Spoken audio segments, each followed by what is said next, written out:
Bonjour à tous et bienvenue à cette troisième capsule de Un parcours et ses leçons. Aujourd'hui, nous allons parler d'un sujet passionnant. Aimer est un verbe d'action. Jean 3,16 « Car Dieu a tant aimé le monde qu'il a donné son Fils unique, afin que quiconque croit en lui ne périsse point, mais qu'il ait la vie éternelle. » Il y a quelques années de cela, j'ai perdu un être cher.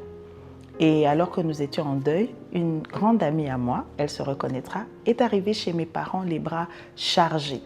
Paquet d'eau, vivres frais, sucre, lait. Je savais que c'était mon amie et je m'attendais à avoir du réconfort d'elle. Mais j'étais tellement émue et touchée par son geste et sa générosité. Alors quand j'étais en train de la remercier, elle me dira « Grâce, aimer est un verbe d'action ». Le passage de Jean 3,16 en est une preuve extraordinaire. Dieu a tant aimé le monde qu'il a donné. On pourrait dire Dieu a tant aimé le monde qu'il a agi.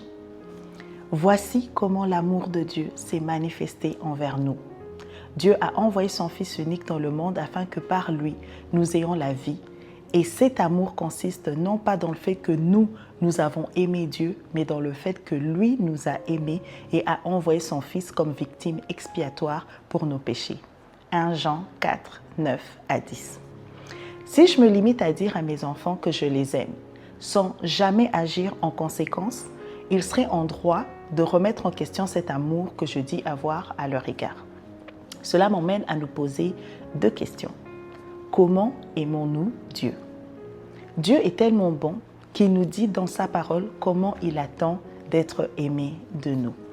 La Bible nous dit « Celui qui a mes commandements et qui les garde, c'est celui qui m'aime.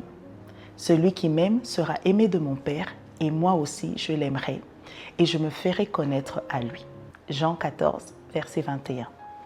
Avoir ses commandements, les connaître, les garder, les appliquer. Voilà les actions que Dieu nous veut avoir pour pouvoir affirmer notre amour envers lui. Il dit aussi, « Bien-aimés, puisque Dieu nous a tant aimés, nous devons nous aimer aussi les uns les autres. Personne n'a jamais vu Dieu.